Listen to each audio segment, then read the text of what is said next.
আরেকটা হাদিসে বলছেন ফাআলাইহি লানাতুল্লাহি ওয়া মালাইকাতিহি ওয়ান নাসি আজমাইন, কেউ যদি বিদআত করে, বিদআতিকে আশ্রয় দেয়, তাকে সম্মান করে, তার উপরে আল্লাহ এবং তার ফেরেশতা এবং পুরো মানব জাতির লানত অভিশাপ আছে। আরেকটা হাদিসে নবীজি বলছেন তিনজন ব্যক্তি আসছে তার আমল দেখতে, আমল দেখে একজন বলছে নবীজির আমল তো কম মনে হচ্ছে, নবীজির আমল দেখলে আমাদের চলবে না। قد غفر له ما تقدم من ذنبه وما تأخر, নবীজির আগের পরে সব গুনাহ মাফ, তার আমল দেখলে আমাদের চলবে না। فإنهم تقلوها, আমলকে তার অল্প মনে করলো। একজন বলছে আম্মা আনা, আমি ফাউসাল্লি লাইলান আবাদা, আমি সারা রাত নামাজ পড়বো, আমি ঘুমাবো না। আরেকজন বলছে আনা আসুমুদ দাহরা ওয়ালা উফতির, আমি বছরের প্রত্যেকদিন রোজা রাখবো, কোনোদিন রোজা ভাঙবো না। আরেকজন বলছে আনা আ'তাযিলুন নিসা, আমি মহিলাদেরকে ত্যাগ করলাম, ওয়ালা আতাযাওয়াজু আবাদান, আমি কোনোদিন বিবাহ শাদী করবো না।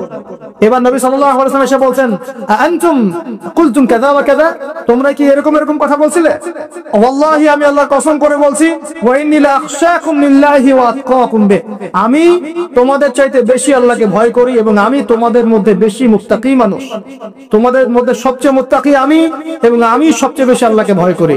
কিন্তু আনা উসাল্লি ওয়া আরকুদ, আমি নামাজ পড়ি আবার ঘুমাই, রাতে আমি নামাজও পড়ি, কিছু অংশ ঘুমাই। আনা আসুম ওয়া আফতির, আমি সিয়ামও রাখি আবার ছেড়েও দিই, রোজাও রাখি ছেড়েও দিই, তা না আমি সারা বছর রোজা রাখি না।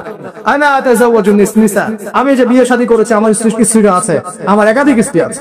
ফামান, শুনেন, ফামান রাদিবা আন সুন্নতি, নবীজি বলছেন কেউ যদি আমার এই সুন্নাত থেকে মুখ ফিরিয়ে নেয়, ফামান রাদিবা আন সুন্নতি, কেউ যদি আমার সুন্নাত থেকে মুখ ফিরায় আর বিদআতি আমল চালু করে, তাহলে কি ফামান রাদিবা আন সুন্নতি ফালাইসা মিন্নি, সে আমার উম্মতের অন্তর্ভুক্ত না।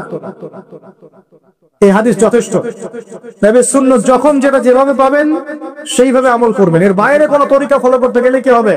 সুন্নাহর খেলাফ বিদআত হবে। বিদআত করলে আমল ধ্বংস হয়ে যায়, আল্লাহ পাকের লানত পেতে হয়, ফেরেশতারা অভিশাপ করেন, পুরো মানব জাতি অভিশাপ করে। এবং যে ব্যক্তি শুধু বিদআত করে না, বিদআতিকে আশ্রয় দেয়, তাকে নবী সাল্লাল্লাহু আলাইহি ওয়াসাল্লাম বলেছেন সে যেন ইসলাম ধ্বংস করার কাজে সাহায্য করলো। আর দুটো মারাত্মক কথা হচ্ছে এই, ইমাম ইবনে তাইমিয়া তিনি বলছেন যে আল বিদআতু আহাব্বু ইলাল ইবলিস মিনাল মাসিয়া, এই বিদআতগুলো ইবলিসের কাছে পাপের চাইতে বেশি পছন্দের মিষ্টি। কারণ একজন পাপী মানুষ তওবা করার ফুরসত পায়, সে মনে করে যে আমি চুরি করছি, জিনা করছি, খারাপ কাজ করছি, এটা পাপ হচ্ছে, সে তওবা করার সুযোগ পেতে পারে। কিন্তু একজন বিদআতি মানুষ সে মনে করে আমি ভালো কাজই তো করছি, আমি কেন তওবা করব, তাই মৃত্যুর আগ পর্যন্ত তো তওবা করার ফুরসত হয় না। এটা খুব খারাপ। সে যদি বিদআতি আমল করে, সে প্রমাণ করতে চাচ্ছে যে সে রাসূল সাল্লাল্লাহু আলাইহি ওয়াসাল্লামকে বলতে চাচ্ছে যে আল্লাহর রাসূল দ্বীনকে পরিপূর্ণ করেন নাই, আমি তার চেয়ে দ্বীন বেশি বুঝি, এবং রাসূল সাল্লাল্লাহু আলাইহি ওয়াসাল্লাম দ্বীনের আমানতদারিতার সাথে খেয়ানত করেছেন। নাউযুবিল্লাহি। এটা হাদিসে নবীজি বলছেন যদি কেউ চুরিও করে, জিনাও করে, কিন্তু শিরক মুক্ত আমল নিয়ে আল্লাহর সামনে দাঁড়ায়, আল্লাহ তাকেও মাফ করে দিবেন ইনশাআল্লাহ। এটাই সেই হাদিসের ব্যাখ্যা। আসলে লা ইলাহা ইল্লাল্লাহ যে ব্যক্তি মন থেকে পড়েছে, কলবের মধ্যে সরিষা দানা পরিমাণ ঈমান আছে, মানে শিরকের পাপ করে নাই, ইনশাআল্লাহ তাআলা আল্লাহ পাক তাকে জান্নাত দিবেন একদিন না একদিন ইনশাআল্লাহ। আল্লাহ পাক তাকে শাস্তি দিতে পারেন, মাফ করাতে পারেন, কিছু আযাব দিয়ে হলেও আল্লাহ পাক তাকে জান্নাতে দিবেন ইনশাআল্লাহ তাআলা। এখন প্রশ্ন হচ্ছে তাহলে সহিহ বুখারীর এই হাদিসটা কেমন? কোন হাদিস? নবী সাল্লাল্লাহু আলাইহি ওয়াসাল্লাম বলছেন, এই হাদিসটা আসছে বুখারীতে 4 বার, একবার না কিন্তু 4 বার। নবীজি বলছেন কিয়ামতের দিনে, মনোযোগ দেন প্রিয় ভাই, কিয়ামতের দিনে আদম আলাইহিস সালামকে ডেকে আনা হবে, ডেকে বলা হবে তোমার সন্তান যারা আছে, আদম সন্তান, তাদের মধ্য থেকে তুমি জাহান্নামীদেরকে আলাদা করে ফেলো। আদম আলাইহিস সালাম বলবেন হে আল্লাহ কতজনকে আলাদা করব?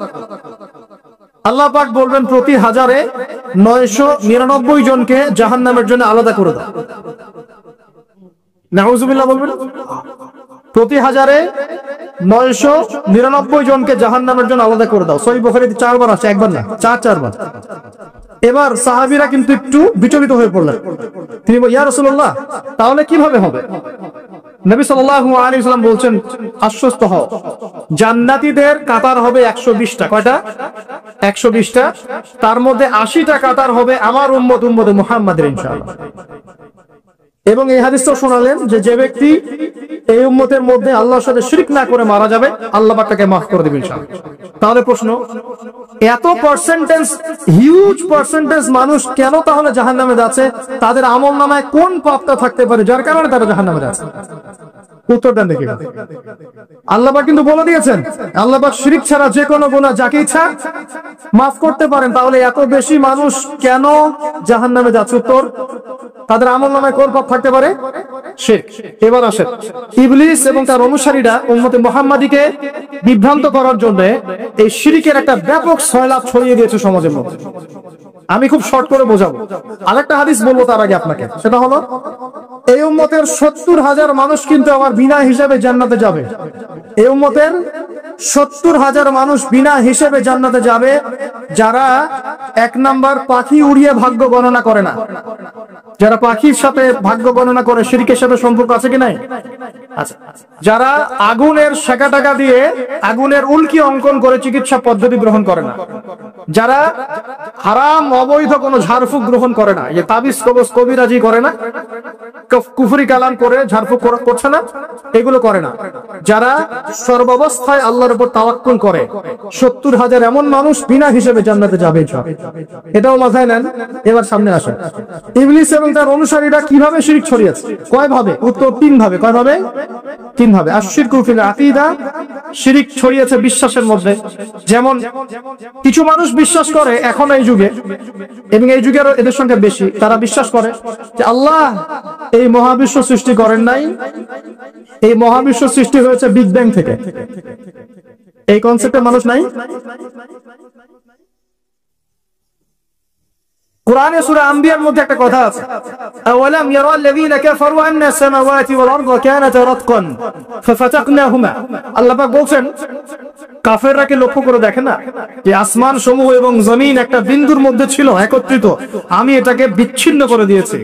যদি তারা বলেও যে বিগ ব্যাং থেকে সব সৃষ্টি হয়েছে, আমরা বলবো এই বিগ ব্যাং এর স্রষ্টা হচ্ছেন আল্লাহ রাব্বুল আলামিন। কথা বুঝতে পারছেন? তো এই যে চিন্তা ওদের যে আল্লাহ বলতে কেউ না, এটা শিরক কিনা?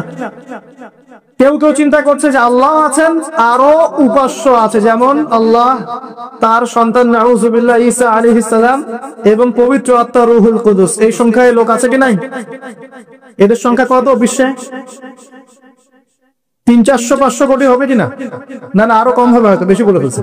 আরে কোটি তো হবেই, 100 কোটি তো বেশি হবে নাকি? সারা বিশ্বে মুসলিমদের সংখ্যা বেশি না খ্রিস্টানদের? খ্রিস্টানদের মধ্যে এক শ্রেণীর খ্রিস্টান, তারা সবাই বলে না, এক শ্রেণীর খ্রিস্টান বলে যে আল্লাহ 3 জন, 3 ইলাহি বিশ্বাস, 3 খোদায় বিশ্বাস করে। এই কয়েকদিন আগে বলেছি আমরা, কি নাউজুবিল্লাহ বলেছে, মেরি ক্রিসমাস বলেছে না, 25শে ডিসেম্বর। এবং মুসলিমরাও এর সাথে একাত্মতা প্রকাশ করেছে। আস্তাগফিরুল্লাহ ওয়া আতুবু ইলাইহি। সূরা মারিয়ামে আল্লাহ পাক বলেন, তারা এমন একটা কথা বলে, ওয়াকালু ইত্তাখাযাল্লাহু ওয়ালাদা, তারা বলে আল্লাহ সন্তান গ্রহণ করেছেন। নাউযুবিল্লাহ।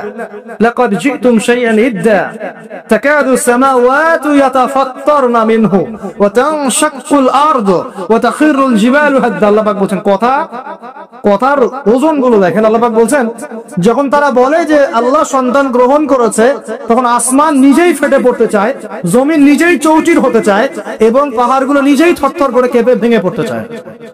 আল্লাহ পাক এদেরকে ক্ষমতা দিতেন, ইচ্ছার স্বাধীনতা দিতেন, হ্যাঁ করো, তাহলে আসমান ফেটে পড়তো। এখন যখন আমরা বলছি যে মেরি ক্রিসমাস, আসমান ফেটে পড়তো। একদিন, যেদিন এই মানে 25 ডিসেম্বর ছিল, ওই দিন আমি আমার এয়ারে ফ্লাইও করছিলাম, সম্ভবত কক্সবাজার যাচ্ছি প্রোগ্রাম। তো দেখি যে বিমানের মধ্যেই বলা শুরু করলো যে লেডিস এন্ড জেন্টলম্যান, হ্যাঁ ladies and gentleman, welcome to our flight, এগুলো বলছে। বলার পরে বলছে যে মেরি ক্রিসমাস, সবাইকে ক্রিসমাসের আন্তরিক শুভেচ্ছা। তখন আল্লাহর কসম আমার মনে হচ্ছিল যে এখন মনে হয় প্লেনটা ভেঙে পড়ে যাবে আসমান থেকে, কারণ আমি একটা জানি। আল্লাহ পাক বলছেন সূরা মারিয়ামের শেষের দিকে পড়ে দেখেন, আল্লাহ পাক বলছেন, ওয়াকালু ইত্তাখাযার রাহমানু ওয়ালাদা, তারা বলে রহমান সন্তান গ্রহণ করেছেন। নাউযুবিল্লাহ। তাকাদু সামাওয়াতু ইয়াতাফাত্তারনা মিনহু, এই কথা শুনে আসমান ফেটে পড়তে চায়। ওয়া তানশাক্কুল আরদ, জমিন চৌচির হতে চায়। ওয়া তাখিরুল জিবালু হাদ্দা, পর্বত কেটে পড়তে চায়, চৌচির হতে চায়। সুবহানাল্লাহ। লাকাদ জিতুম শাইআন ইদ্দা, তোমরা একটা চরম রকম ভয়ঙ্কর মিথ্যা প্রতারণাপূর্ণ কথা নিয়ে এসেছো। যখন বলছে কেউ মেরি ক্রিসমাস, তার মানে সে স্বীকার করছে যে 25শে ডিসেম্বর আল্লাহ পাক ঈসা আলাইহিস সালামকে জন্ম দিয়েছেন। নাউযুবিল্লাহ, তাই কি না? বুঝতে পারেন কথা? আর আমরা নামাজে বলছি লাম ইয়ালিদ ওয়া লাম ইউলাদ, কুল হুয়াল্লাহু আহাদ আল্লাহুস সামাদ। লাম ইয়ালিদ, তিনি কাউকে জন্ম দেন নাই, ওয়া লাম ইউলাদ, তাকেও কেউ জন্ম দেয়নি, ওয়া লাম ইয়াকুল লাহু কুফুয়ান আহাদ। একবার এই সূরা পড়লে কোরআনে 3 ভাগের 1 ভাগ পড়ার নেকি হয়ে যায়।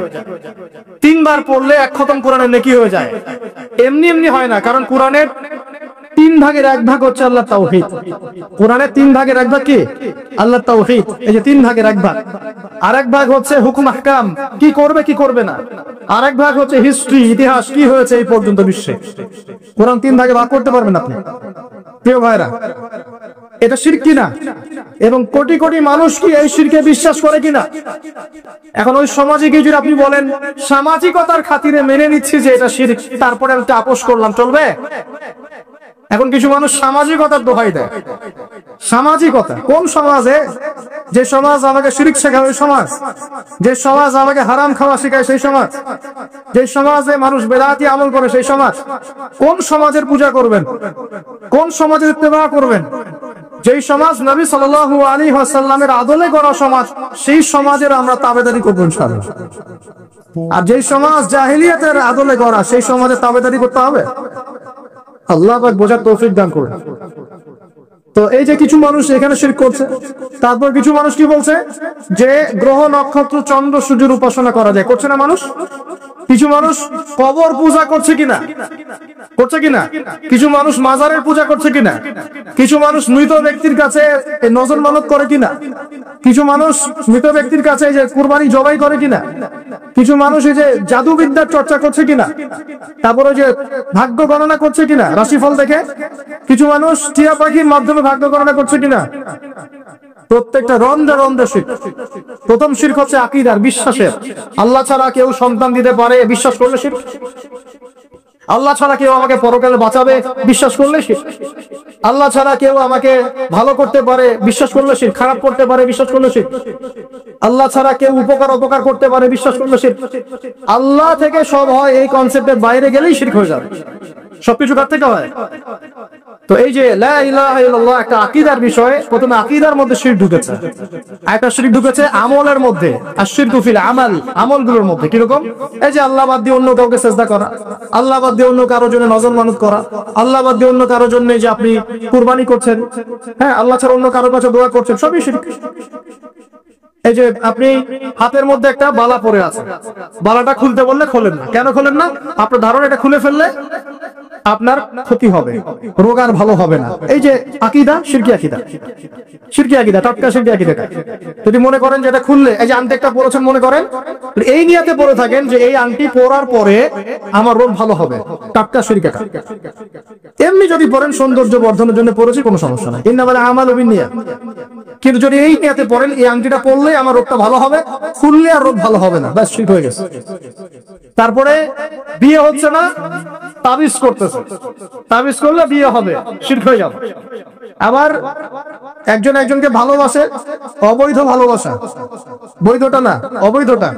এখন তার আবার বিয়ে ঠিক হয়েছে এক জায়গায়, এই বিয়ে সে ভাঙাবে, কবিরাজের কাছে গিয়ে বিয়ে ভাঙানি করতেছে, চালাচালি করতেছে, নকশা আঁকতেছে, করে না?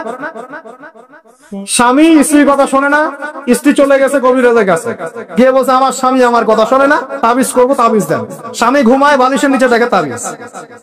আছেন এরকম কুফরি কালা?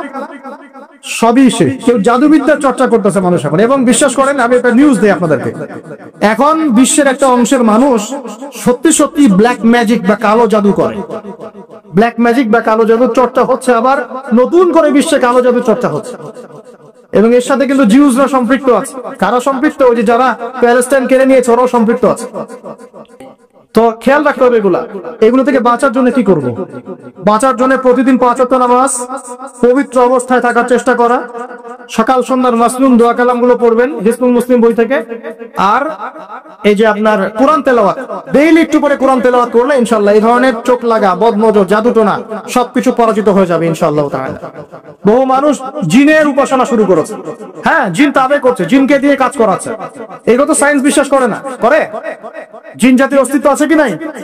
ওয়ামা খালাকতুল জিন্না ওয়াল ইনসা, আল্লাহ পাক বলছেন ওয়ামা খালাকতুল জিন্না ওয়াল ইনসা, আমি জিন আর মানুষকে সৃষ্টি করেছি কি জন্য?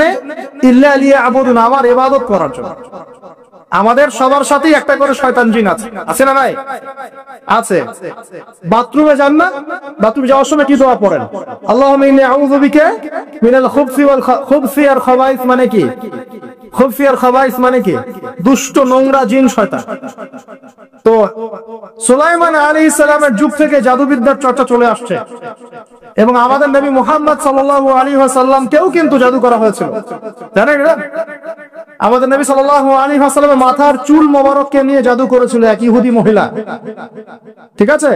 এই জাদুর অস্তিত্ব ছিল একটা কূপের নিচে।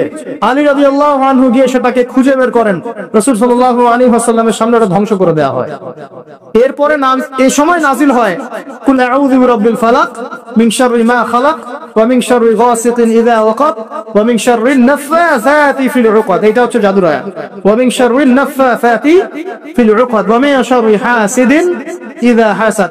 এবার নাজিল হয় কুল আউযু বিরাব্বিন নাস মালিকিন নাস ইলাহিন নাস মিন শাররিল ওয়াসওয়াসিল খান্নাস আল্লাযী ইউওয়াসওয়িসু ফি সুদুরিন নাস মিনাল জিন্নাতি ওয়ান নাস। এই সূরা দুটো নাজিল হয় এই ঘটনার প্রেক্ষিতেই।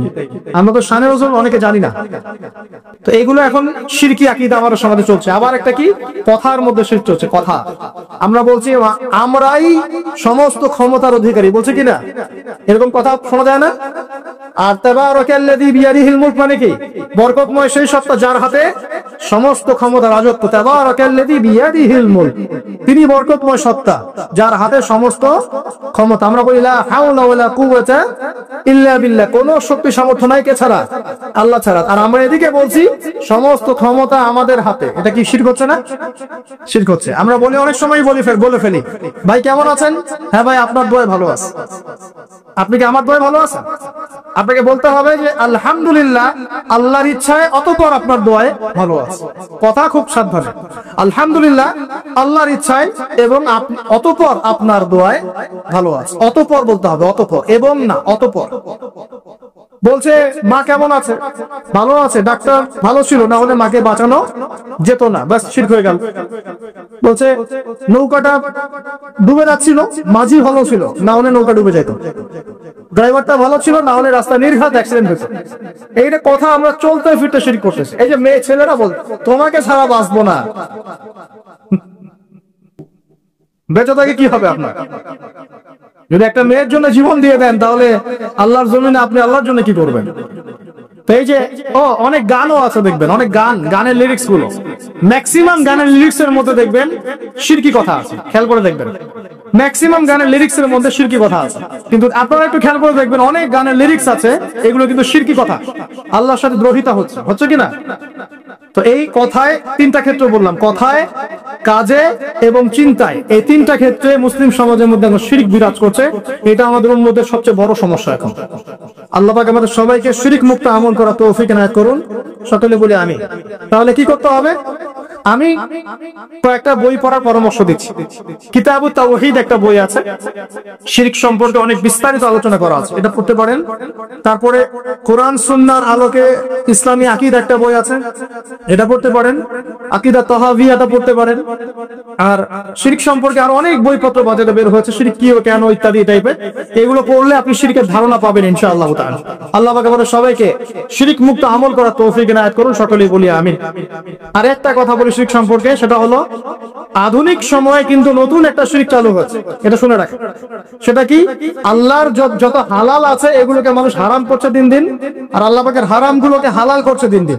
এটা কিন্তু একটা শিরকি আকীদা, এটাও কিন্তু শিরক। জানেন, ইত্তাখাযু আহবারহুম ওয়া রুহবানাহুম আরবাবা মিন দুনিল্লাহ, তারা ধর্ম নেতা এবং সমাজ নেতাদেরকে রবের আসনে বসিয়েছিল। এখন আলী ইবনে হাতেম তিনি বলছেন রাদিয়াল্লাহু আনহু, যে আমরা তো আমাদের ধর্মনেতা বা সামাজিক নেতাদের তো পূজা করি না। তো নবী সাল্লাল্লাহু আলাইহি ওয়াসাল্লাম বলেন তারা কি আল্লাহর হালালকে হারাম করে দেয় না, তোমরা কি তা মেনে নাও না? আবার তারা কি আল্লাহর হারামকে হালাল করে ফেলে না, তোমরা কি তা মেনে নাও না? তখন তিনি বলেন বেলা ইয়া রাসূলুল্লাহ, এটা তো আমরা করি। তখন নবী সাল্লাল্লাহু আলাইহি ওয়াসাল্লাম বলেন তিলকা ইবাদাতুহুম, এটাই তো ওদের ইবাদত করা। কেউ যদি আল্লাহর হালালকে হারাম করে আর আমরা তা মেনে নেই, আমরা ওদের ইবাদত করছি। কেউ যদি আল্লাহর হারামকে হালাল করে নেয়, হালালকে হারাম করে নেয়, আমরা তার কথা মেনে নেই, তাহলে আমরা তার ইবাদত করছি। আল্লাহ পাক আমাদেরকে এই ধরনের শিরক থেকে বাঁচার তৌফিক দান করুন। আমি আর একটা সমস্যা বলে শেষ করছি, উম্মার মানে দুর্দশার অন্যতম একটা কারণ, সেটা হলো বেদাত। একটু বলে একটু বসেন, 10 মিনিট সময় নেব, এটা একটা ইম্পর্টেন্ট টপিক, এটা একটু বুঝতে হবে, খুব ইম্পর্টেন্ট। এই কারণে উম্মার মধ্যে অনেক ফাসাদ সৃষ্টি হয়েছে, ফিতনা সৃষ্টি হয়েছে, এবং মানুষ নবীর সুন্নাত থেকে মুখ ফিরিয়ে এখন সব বেদাতি আমল করা শুরু করেছে। আর এই বেদাত গুলোকে মানুষ সামাজিকতা বলে চালিয়ে দেওয়ার চেষ্টা করছে। খুব খেয়াল রাখবেন, নবী সাল্লাল্লাহু আলাইহি ওয়াসাল্লামের সুন্নাহ মানে আল্লাহ পাক কোরআন নাযিল করেছেন, তার রাসূলের হাদিস আছে আমাদের সামনে, কোরআন এবং হাদিস নবী যেভাবে আমল করেছে আমরা সেভাবে আমল করি, এর নাম সুন্নাহ। সাহাবায়ে কেরাম রাদিয়াল্লাহু আনহুম যেভাবে করেছেন আমরা সেটা করি, এর নাম সুন্নাহ। মানে নবী সাল্লাল্লাহু আলাইহি ওয়াসাল্লাম বলেন মাই ইয়াইশ মিনকুম বাদি, তোমাদের মধ্যে আমার পরে যারা বেঁচে থাকবে, ফাসায়ারা ইখতিলাফান কাসীরা, তোমাদের মধ্যে যারা বেঁচে থাকবে আমার পর তারা দেখবে অনেক ইখতিলাফ চলছে সমাজের মধ্যে। তো আলাইকুম বিসুন্নতি ওয়া সুন্নতি খুলাফায়ে রাশিদিন মাহদিয়িন মিন বাদি, তখন তোমাদের কাজ হবে আমার সুন্নতকে আঁকড়ে ধরে থাকা এবং আমার হেদায়েতপ্রাপ্ত খুলাফায়ে রাশিদা সাহাবায়ে কেরাম তাদের সুন্নতকে আঁকড়ে ধরে থাকা। এই সুন্নতের বাইরে যে কোনো কাজ, যে কোনো আকীদা, যে কোনো মতবাদ, এগুলো সবই বেদাত বলে গণ্য হবে। আল্লাহ পাক আমাদেরকে বোঝার তৌফিক দান করুন। যেমন তাওহীদে থাকতে হবে, শিরক করা যাবে না, ঠিক তেমনি সুন্নতে থাকতে হবে, বেদাত করা যাবে না। সুন্নত কেমন? নবী সাল্লাল্লাহু আলাইহি ওয়াসাল্লাম ঘুমিয়েছেন যেভাবে, সেইভাবে ঘুমাবো সুন্নত। নবীজি ঘুমিয়েছেন, ঘুমানোর আগে ওযু করেছেন, ডান দিকে কাত হয়েছেন, আল্লাহুম্মা বিইসমিকা আমুতু ওয়া আহইয়া বলেছেন, সূরা মুলক তেলাওয়াত করেছেন, পারলে আপনি করবেন, আয়াতুল কুরসি পড়েছেন, সূরা বাকারার শেষের 3টা আয়াত পড়েছেন, হ্যাঁ 33 বার সুবহানাল্লাহ, 33 বার আলহামদুলিল্লাহ, 34 বার আল্লাহু আকবার পড়েছেন, ঘুমিয়ে গেছে। এখন যদি নবীর সুন্নাহ মতো ঘুমাই, এই ঘুমটাও নেকির কাজ হবে ইনশাআল্লাহ। এখন যদি ঘুমানোর নতুন কোন তরিকা আমি বের করি, তাহলে নবীর সুন্নতের বাইরে বেদাত হয়ে যায়। বেদাত শব্দের অর্থ হচ্ছে নতুন আবিষ্কার। একটু মনোযোগ দেন প্লিজ, একটু বসেন, এইটুক শেষ করে দিচ্ছি। বেদাত শব্দের অর্থ হচ্ছে নতুন আবিষ্কার। সুন্নাহ মানে যেমন আদর্শ, রীতি, আল্লাহ পাকেরও সুন্নত আছে, নবী সাল্লাল্লাহু আলাইহি ওয়াসাল্লামেরও সুন্নত আছে, আমরা তার সুন্নত মেনে জীবন গড়বো ইনশাআল্লাহ। আল্লাহ পাক তৌফিক দান করুন। ঠিক তাওহীদের বিপরীত যেমন শিরক থাকে, সুন্নতের বিপরীত থাকে কি? বেদাত, মানে নতুন আবিষ্কার। এটাকে দুই ভাগে ভাগ করা যায়, খেয়াল করি একটু আমার দিকে। কয় ভাগে ভাগ করা যায়? দুই ভাগ। একটা হচ্ছে দুনিয়াবি ক্ষেত্রে নতুন আবিষ্কার, একটা দিনের ক্ষেত্রে নতুন আবিষ্কার। দুনিয়াবি ক্ষেত্রে মানে কি? এই যে মোবাইল ফোন আপনার হাতে আছে, এই মোবাইল ফোন কি রাসূলের যুগে ছিল? সাহাবীদের যুগে ছিল? এই যে লাইটিং করেছি, নবীর যুগে এরকম লাইট ছিল? মাইকে কথা বলছি, নবীর যুগে মাইক ছিল? এরোপ্লেন, আমরা এয়ারক্রাফটে সফর করছি, নবীর যুগে এয়ারক্রাফট ছিল? খেয়াল করে দেখেন, আমরা যখন বাহনে উঠছি, আমরা বাহনে উঠে দোয়া পড়ছি, আল্লাহু আকবার, আল্লাহু আকবার, আল্লাহু আকবার, সুবহানাল্লাযী সাখখারা লানা হাযা ওয়া মা কুননা লাহু মুকরিনিন ওয়া ইন্না ইলা রাব্বিনা লামুনকালিবুন। এই দোয়া বদলে গেছে না যায় নাই? দোয়াটা কি বদলেছে? এই দোয়াটা নবী সাল্লাল্লাহু আলাইহি ওয়াসাল্লাম গাধার পিঠে উঠে পড়েছেন, ঘোড়ার পিঠে উঠে পড়েছেন, ওই সময়কার সমসাময়িক বাহনের পিঠে উঠে পড়েছেন। আমরা এই যুগের সমসাময়িক বাহনের পিঠে উঠে একই দোয়া পড়ছি। দোয়া কি চেঞ্জ হয়েছে না বাহন চেঞ্জ হয়েছে?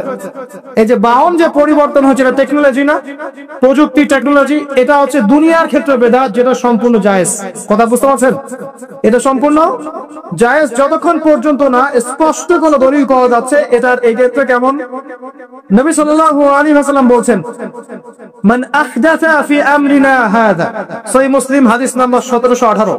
নবীজি বলেন, মান আহদাথা ফি আমরিনা হাযা মা লাইসা মিনহু ফাহুয়া রাদ। কোন ব্যক্তি যদি এই দিন ইসলামের মধ্যে এমন কোন আমল চালু করে যে আমলের সমর্থনে আমাদের পক্ষ থেকে কোনো প্রমাণ নাই, সেটা ইরাদ বা প্রত্যাখ্যাত, সেটা বাতিল। নবী সাল্লাল্লাহু আলাইহি ওয়াসাল্লাম হাদিসে বলেন, মান আহদাসা ফি আমরিনা হাযা মা লাইসা মিনহু ফাহুয়া রাদ, মান আমিলা আমালান লাইসা আলাইহি আমরুনা ফাহুয়া রাদ। দ্বীনের ক্ষেত্রে যদি আমরা এমন কোন আমল করি নেকির আশায়, সওয়াবের আশায়, যেটা রাসূল করেন নাই, সাহাবীরা করেন নাই এবং তাবে তাবেঈন ইমামগণ সবার থেকে প্রমাণিত না, এই কাজটা যদি সওয়াবের আশায় করতে যাই যার পক্ষে কোনো দলিল পাওয়া যায় না, সেটাকেই বাতিল প্রত্যাখ্যাত বিদআত বলা হয়। কথা বুঝতে পারছেন কিনা? উদাহরণ দিলে এবার ক্লিয়ার হবে। কয়েকটা ভাবে হতে পারে, যেমন এক নাম্বার ধরন কেমন? মনে করেন যে আপনি হালুয়া রুটি সেমাই খাবেন, খুব ভালো কথা। হালুয়া রুটি সেমাই খাওয়া কি জায়েজ না জায়েজ? এই খাওয়াটা হালাল না হারাম? হালাল। আপনি এখনো খেতে পারেন, আপনি সকালেও খেতে পারেন, আপনি দুপুরেও খেতে পারেন, যখন ইচ্ছা তখন খেতে পারেন। কিন্তু যদি আপনি কোন দিবসকে কেন্দ্র করে এরকম একটা সংস্কৃতি চালু করেন যে আজকে 15ই শাবান আমরা সবাই এখন হালুয়া রুটি খাবো, এই যে একটা দিনকে কেন্দ্র করে আপনি একটা নতুন কাজ শুরু করলেন, এই কাজটাকে আমরা বিদআত বলে ফেলছি। মনে করেন আপনি দরুদ পড়বেন, খুব ভালো কথা, দরুদ ভালো জিনিস, দরুদ পড়লে নেকি হয়। কিন্তু আপনি দরুদ পড়লে নেকি হয়, রাসূলের জীবনী চর্চা করলে নেকি হয়, তাকে সালাম দিলে নেকি হয়, সব ঠিক আছে। কিন্তু এখন যদি আপনি নবীর জন্ম দিবসটাকে কেন্দ্র করে এই কাজগুলোকে ঘটা করে করার চেষ্টা করেন, যেটা নবীজি করেন নাই, সাহাবীরা করেন নাই, এটা হলো ধরনগত বিদআত। কথা বুঝতে পারছেন কিনা? দুই নম্বরে আসেন, একটা হয় জিন্সগত। জিন্স মানে প্রকরণ। এটা কেমন? আল্লাহ পাক আমাদেরকে কুরবানি করতে বলেছেন চতুষ্পদ জন্তু। চতুষ্পদ জন্তু বুঝি 4 পাওয়ালা। এখন ঘোড়ারও তো 4 পা। এখন যদি আমরা কুরবানি করতে গিয়ে এখন ঘোড়া কুরবানি করা শুরু করি, বলেন কি বুঝলেন? আচ্ছা ঘোড়া বাদ দেন, মুরগি কুরবানি করা শুরু করলেন, মোরগ কুরবানি করা শুরু করলেন, মনে করলেন যে সমস্যা কি, এটাও তো আল্লাহর সৃষ্টি, হালাল তো, মুরগি খাওয়া তো হালাল, মোরগ খাওয়া তো হালাল, তো গরু ছাগল বাদ দিয়ে মুরগি কুরবানি করলাম, কি সমস্যা? করতে পারবেন না, কারণ আল্লাহ পাক চতুষ্পদ জন্তু কুরবানির কথা বলেছেন। এটা যদি করেন জিন্সগত বিদআত হয়ে যাবে। কথা বুঝতে পারছেন? 3 নাম্বার একটা হচ্ছে যেটাকে আমরা বলি আদাদ বা সংখ্যাগত। যেমন আল্লাহ পাক বলেছেন এশার নামাজ পড়তে 4 রাকাত, ফরজ নামাজ কয় রাকাত? 4 রাকাত। কেউ যদি মনে করে এখন না নামাজ খুব ভালো কাজ, নামাজ পড়লে নেকি হয়, তো 4-এর জায়গায় আমি 5 রাকাত পড়ব, কি হবে? ফজরের নামাজ 2 রাকাত ফরজ। আর কেউ যদি মনে করে নামাজ তো খুব ভালো জিনিস, ভালো কাজ করলে কি সমস্যা, নামাজ তো পড়লে নেকি হয়, 2 রাকাত পড়লে নেকি হয়, 4 রাকাত পড়লে আরো বেশি নেকি হয়। 4 রাকাত পড়া শুরু করলো, কি হবে? গ্রহণযোগ্য না বাতিল? এটা হলো আপনার এই যে সংখ্যাগত একটা বিদআত হয়ে গেল। কথা বুঝতে পারছেন? একটা হচ্ছে আপনার স্থানগত বিদআত। স্থানগত কেমন? তাওয়াফ করতে হয় কোথায়? মাতাফে। কোথায় তাওয়াফ করে? মাতাফে। হজ করে কোথায়? আরাফা মাঠে। আমরা যদি মনে করি না আজকে আমরা লাঙ্গল কোটে হজ করব, এখানে একটা কাবা বানাবো, এখানেই হজের সব সিস্টেম করব, এখানেই তাওয়াফ হবে, এটা হবে কি? স্থানগত বাতিল একটা কাজ, স্থানগত বিদআত। তাওয়াফ করতে হয় মাতাফে। মাতাফে অনেক ভিড়, তাওয়াফ করার জায়গা নাই। কেউ মনে করলো না আমি হারাম শরীফের পিছন দিক থেকে তাওয়াফ করে আসি, 7 বার চক্কর দিয়ে আসে, হবে স্থানগত বিদআত। এরকম করে সংখ্যাগত, ধরনগত, স্থানগত, প্রকরণগত বিদআত হতে পারে।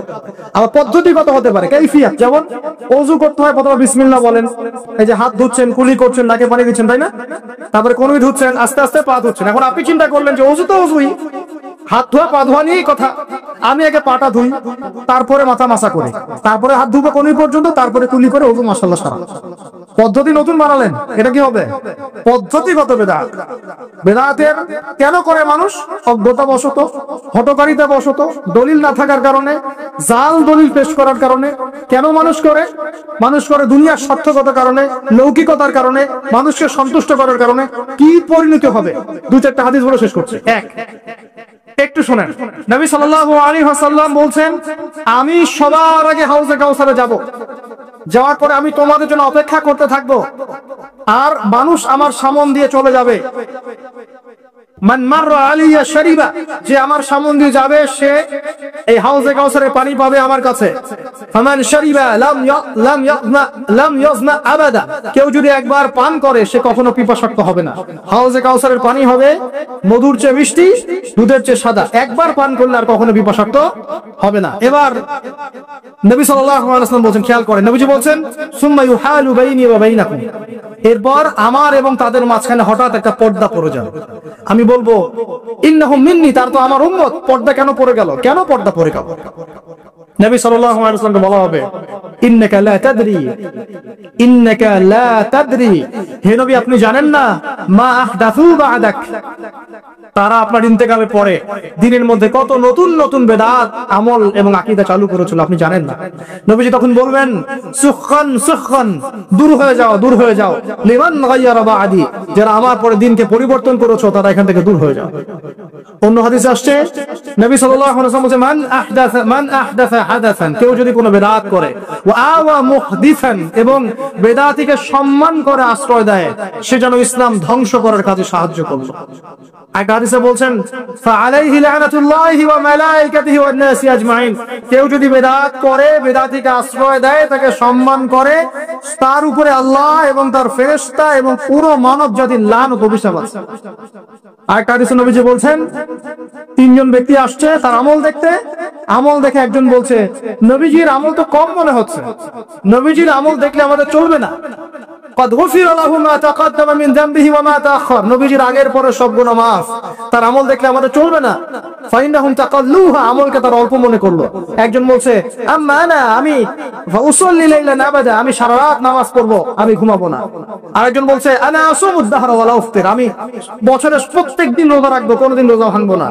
আরেকজন বলছে আনা আ'তাযিরুন নিসা, আমি মহিলাদেরকে ত্যাগ করলাম, ওয়ালা আতাযাওয়াজু আবাদান, আমি কোনোদিন বিবাহ শাদী করব না।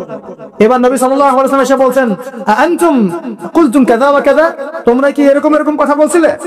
ওয়াল্লাহি, আমি আল্লাহর কসম করে বলছি, ওয়া ইন্নী লা আখশাকুম লিল্লাহি ওয়া আতকাকুম বিহি, আমি তোমাদের চাইতে বেশি আল্লাহকে ভয় করি এবং আমি তোমাদের মধ্যে বেশি মুত্তাকি মানুষ, তোমাদের মধ্যে সবচেয়ে মুত্তাকি আমি এবং আমি সবচেয়ে বেশি আল্লাহকে ভয় করি।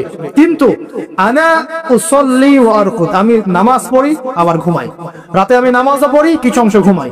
আনা আসুম ওয়া আফতির, আমি সিয়ামও রাখি আবার ছেড়েও দিই, রোজাও রাখি ছেড়েও দিই, তা না আমি সারা বছর রোজা রাখি না। আনা আতাযাওয়াজুন নিসা, আমি যে বিয়ে শাদী করেছি, আমার স্ত্রী আছে, আমার একাধিক স্ত্রী আছে। ফামান, শুনেন, ফামান রাদিবা আন সুন্নতি, নবীজি বলছেন কেউ যদি আমার এই সুন্নাত থেকে মুখ ফিরিয়ে নেয়, ফামান রাদিবা আন সুন্নতি, কেউ যদি আমার সুন্নাত থেকে মুখ ফিরায় মানে বেদাতি আমল চালু করে, তাহলে কি ফামান রাদিবা আন সুন্নতি ফালাইসা মিন্নি, সে আমার উম্মতের অন্তর্ভুক্ত না। এই হাদিস যথেষ্ট। নবীর সুন্নাত যখন যেটা যেভাবে পাবেন সেইভাবে আমল করবেন, এর বাইরে কোনো তরিকা ফলো করতে গেলে কি হবে? সুন্নাহর খেলাফ বেদাত হবে। বেদাত করলে আমল ধ্বংস হয়ে যায়, আল্লাহ পাকের লানত পেতে হয়, ফেরেশতারা অভিশাপ করেন, পুরো মানব জাতি অভিশাপ করে। এবং যে ব্যক্তি শুধু বেদাত করে না, বেদাতিকে আশ্রয় দেয়, তাকে নবী সাল্লাল্লাহু আলাইহি ওয়াসাল্লাম বলেছেন সে যেন ইসলাম ধ্বংস করার কাজে সাহায্য করলো।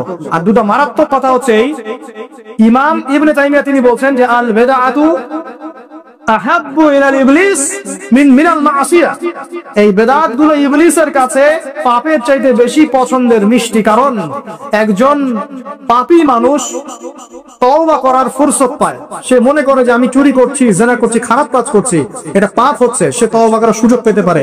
কিন্তু একজন বেদাতি মানুষ সে মনে করে আমি ভালো কাজই তো করছি, আমি কেন তওবা করব, তাই মৃত্যুর আগ পর্যন্ত তো তওবা করার ফুরসত হয় না। এটা খুব খারাপ।